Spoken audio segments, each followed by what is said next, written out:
คณะรับผิดชอบลงติดตามการฮือถอนสถานี BRT พร้อมรับฟังคำเห็นประชาชนสนับสนุนโดยน้ำดื่มหัวเสือในวันที่30 กันยายน 2025 ผ่านมาท่านลิตา คัตติยารองรัฐมนตรีกระทรวงโยธาธิการและขนส่งพร้อมด้วยคณะท่านศิริราช ธงสิงห์ทองเพ็งรองเจ้าของนครหลวงเวียงจันทน์ท่านพุทธเสน สินทวงศ์รองหัวหน้าแผนกโยธาธิการและขนส่งนครหลวงเวียงจันทน์พร้อมด้วยผู้รับผิดชอบจัดตั้งปฏิบัติโครงการรวมถึงแผนกการอ้อมข้างได้ลงติดตามการฮื้อถอน2 สถานีอยู่ถนนเศรษฐาธิราชนอกจากนี้ยังได้พบปะกับบรรดาในบ้านพ่อแม่ประชาชน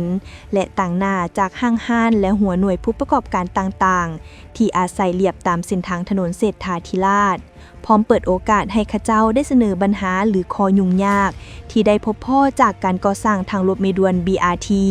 โดยรวมแม่นบรรดาในบ้านและพ่อแม่ประชาชนเห็นดีที่มีโครงการดังกล่าวเกิดขึ้นผ่านบ้านเรือนของตนเองและพร้อมจะให้การร่วมมือเพื่อให้โครงการก่อสร้างเส้นทางรถเมล์ด่วน BRT สำเร็จตามแผนแต่ในนั้นประชาชนก็เสนอหลายปัญหาที่ได้รับผลกระทบพร้อมเสนอให้ทางโครงการก่อสร้างให้พิจารณาแก้ไขปัญหาหลักๆแมนหลักที่ประสาข้างทางกั้นเขตทางรถและทางขนยางเฮ็ดให้กีดทางเข้าเฮือนประชาชนเฮ็ดให้บ่อนจอดแคมทางแคบลง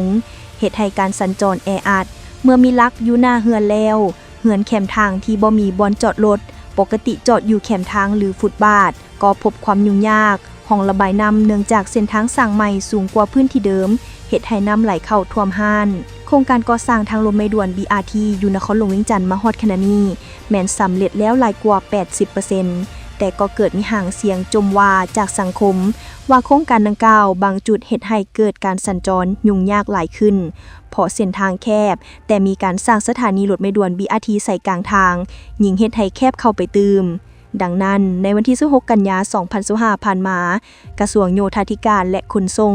จึงได้มีแจ้งการให้ผู้รับผู้ชอบโครงการเล็งรื้อถอน2 สถานีที่ตั้งอยู่กลางเส้นทางอยู่ถนนเศรษฐาธิราชและรื้อถอนคู่กันขอบทางรถเมล์หรือเขือบแบ่งเลนเฉพาะของ BRT แต่ไฟแดงถนนไกรสอนพรหมวิหารหาเส้นทาง450 ปีเข้าหามหาวิทยาลัยดงโดกตามแผนแม้นจะให้สำเร็จภายในกำหนด10 วันอย่างใดก็ตามเส้นทางดังกล่าวนี้เมื่อสร้างสำเร็จแล้วจะเป็นทางเลือกที่สำคัญสำหรับการใช้บริการรถสาธารณะเพราะเป็นเส้นทางที่มีเลนเฉพาะของมันจะไปฮอดจุดหมายปลายทางได้ไวกว่ารถเมล์และรถเลนบริการสาธารณะทั่วไปความซื่นใจมีหน้าตาเป็นแบบใดหน้าตาซื่อๆแต่เห็นแล้วซุ่มซื่นหัวใจน้ำบ่น้ำดื่มหัวเสือคุณภาพเหรียญคำระดับสากลตื่มความซื่นใจห่วงใยทุกเวลา